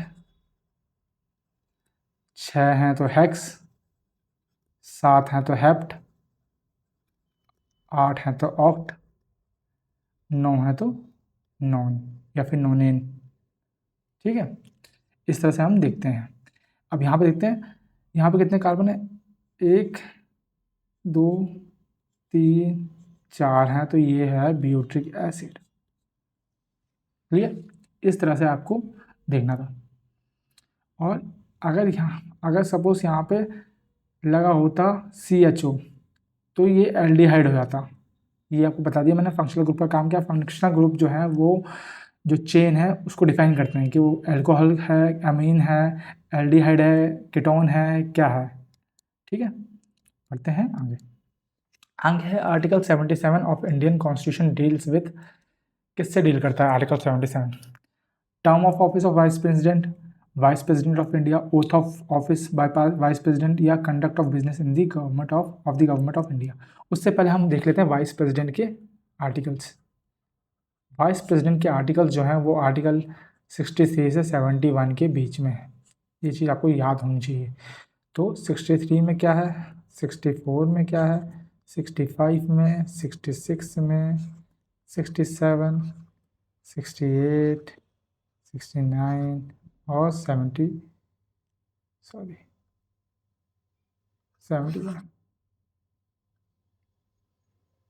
70 इतना इम्पोर्टेंट नहीं है। तो 63 में है हमारे वाइस प्रेसिडेंट की डेफिनेशन। 64 में ये लिखा गया है कि वो एक्स ऑफिशियो ऑफ राज्यसभा हैं। कौन? हमारे वाइस प्रेसिडेंट। 65 में लिखा है कि ये can act as a president, ये प्रेसिडेंट की तरह एक्ट कर सकते हैं। किन कंडीशन पर कर सकते हैं ये आप मुझे बताएंगे। उसके बाद 66 में लिखा है इलेक्शन। 67 में लिखा है टर्म इनकी कितने साल की होती है। 68 में है वैकेंसी, अगर वैकेंसी क्रिएट के किन केसेस में हो सकती है। 69 है ओथ, ओथ कौन दिलाता है। और 71 में ये लिखा है कि प्रेसिडेंट और वाइस प्रेसिडेंट के इलेक्शन जो हैं वो हमारा सुप्रीम कोर्ट देखेगा। ठीक है, अब मैंने आपसे क्या पूछा था वो एक बार वो देख लेते हैं। मैंने पूछा था कि किन केसेस में जो है वो प्रेसिडेंट के तरह एक्ट कर सकता है। तो या तो प्रेसिडेंट बीमार हो, आ ना सकता हो, ठीक है, एब्सेंट हो गया हो, या तो उनकी डेथ हो गई हो, रिज़ाइन पे हो, या उनका रिमूवल हो गया हो। इन केसेस में vice president act as a president. ठीक है, इलेक्शन जो होता है उसमें इलेक्टेड और नॉमिनेटेड मेंबर्स दोनों होते हैं। उसमें प्रोपोर्शनल रिप्रेजेंटेशन और सिंगल ट्रांसफर वोट के थ्रू होता है। टर्म कितनी होती है? टर्म होती है वाइस प्रेसिडेंट की 5 साल। ठीक है, ओथ कौन दिलवाता है वाइस प्रेसिडेंट को? तो वो दिलवाता है प्रेसिडेंट। क्लियर? इतनी चीज़ें आपको वाइस प्रेसिडेंट के बारे में पता होनी चाहिए। आते हैं वापस, तो आपको पता चल गया कि भाई 77 जो है वो वाइस प्रेसिडेंट के आर्टिकल नहीं है। तो उसका आंसर हो जाएगा conduct of business of the government of India. ये तभी होगा, तभी आप एलिमिनेट कर पाओगे जब आपको आर्टिकल्स याद होंगे। ठीक है, ये नहीं बोल रहा मैं कि आपको सारे आर्टिकल्स याद रखने हैं, आपको बस पता तो होना चाहिए। आप एक गेस तो लगा ही सको। ठीक है, सारे आर्टिकल्स याद करने इतनी जल्दी पॉसिबल भी नहीं होता है। ठीक है, बहुत कन्फ्यूजन होती है, बहुत कुछ दिमाग में आ रहा होता है लेकिन इसलिए क्लियर नहीं हो पाता। तो ये चीज़ आपको याद नहीं है कि आपको पॉलिटी जो है वो एलिमिनेशन के थ्रू के क्वेश्चंस करने हैं, तो आपके लिए इजी रहेगा और उसी तरह से आपको क्वेश्चन याद भी रहते रहेंगे। ठीक है, बढ़ते हैं हमारे आज के लास्ट क्वेश्चन की तरफ। लास्ट क्वेश्चन है the Muslim women protection of right on marriage act 2019 जो था वो सब्सिडियरी अलायंस की बात करता है। सब्सिडियरी अलायंस का मतलब ये है कि तलाक होने के बाद हस्बैंड की तरफ से, तलाक के बाद हस्बैंड की तरफ से वाइफ और बच्चों को कुछ पैसा आएगा, तो उस अलाउंस आएगा चिल्ड्रन को।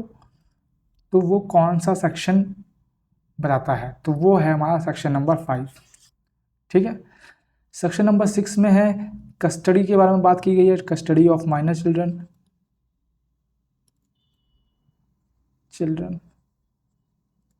सेक्शन नंबर 7 जो है उसमें non bailable defence offence, non bailable जो ऑफेंस है उनके बारे में बताया गया है। नॉन बेलेबल मतलब कि जिनकी बेल नहीं हो सकती सज़ा के दौरान।